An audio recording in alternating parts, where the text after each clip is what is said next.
Laura Kolcheva.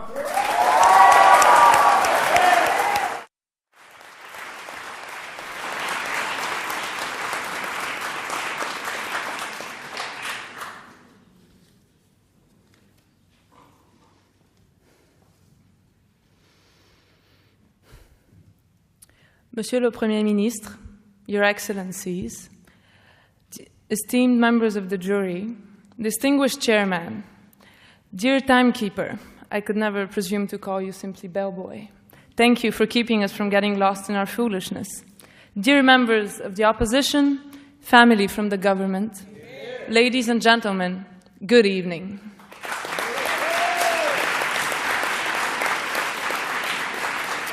We, the government, have entertained you so far, and I hope that this show has been up to your highest expectations.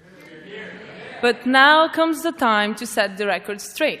I will not let the audience be fooled by the opposition's ploys, because what's less trustworthy than the fools running the show is the fools that didn't even get to run the show.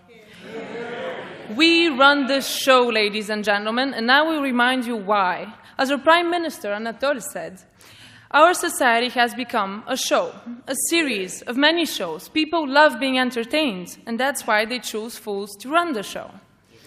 Dear Ms. Thibault, it's fortunate that the show was already running when you came up. Thank you, Anatol. The crowd was on fire. Also, thank you for proving us right, because we openly admitted to us polytechnicians being fools, and you just gave us the stats to prove that we also run the show. You nicely mentioned the voting system, but you also failed to mention by choice or by ignorance that Donald Trump actually got fewer votes than Hillary Clinton. But Jefferson Davis himself said, neither current events nor history show that the majority rule or ever will rule. That's just how the system works. And are we really the bad guys for admitting it?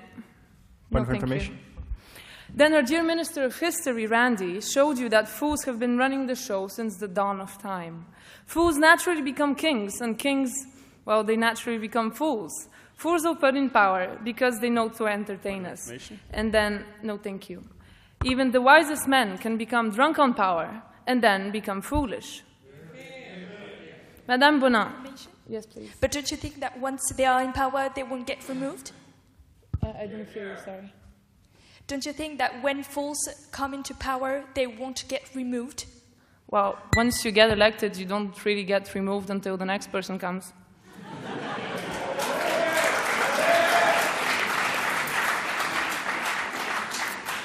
Madame Bonin, I'm sorry to announce that your April Fool's joke didn't work out that well.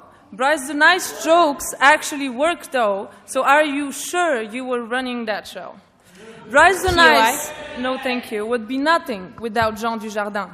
Are comedians also not running their one-man shows now? I'm not convinced that your team behind the scenes actually runs any shows. I mean, they do a lot of running, like running after all the actors and following their whims, but they don't follow your instructions, you're just following their whims. And also, if you were running that show, would you not pay yourselves more than your actors? Or would the technicians and all the team behind the scenes not, well, actually like what they were doing more than the actors themselves?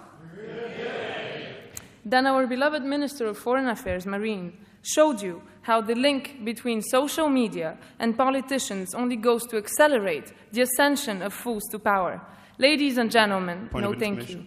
The media's never-ending show shapes our political opinions. And for our politicians to keep up with this show, they have to keep on being fools and entertainers. Mr. Fischer, indeed we're excitable chaps, but we also get the public excited. But now, let's tone it down a bit. You said we didn't give examples. Well, I say, order! Randy actually did. Caesar, Napoleon, Che Guevara, he did give a lot of examples. You keep on talking about how the system works, but we are realists.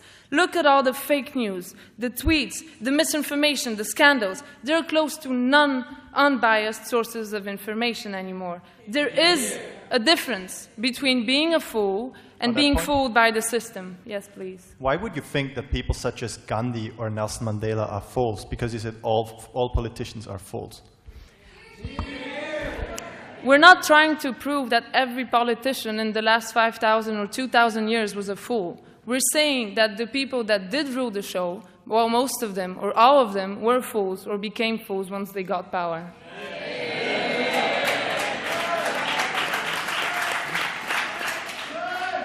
We are showing the reality of this world. Yes, the people, the taxpayers, the hard workers, they are the ones to keep the gears running. But they are not at the wheel, and they're being run over by fools. You wanted to look like the good guys, but no, you couldn't. Finally, our Minister of Technology and dear friend Romain proved that the show of economy, and particularly the tech industry, is in the hands of fools. They draw a whole vision of the world from a PhD that their dad paid for. And, well, they don't know everything, and we are here to expose them and the opposition for the crooks they are. Miss KB, technological advances are good until they're put in the hands of the wrong people. And ideas are indeed powerful, we agree with that, but what keeps them going? People need to be seen, they need to be transmitted on the television, they need to be retweeted to gain a voice, to be noticed. And you say being a fool is almost like being dumb, but very smart people can be fools. Ladies and gentlemen, what is believing in a lost cause, in your ideals, in your loved ones, other than being a fool for an idea?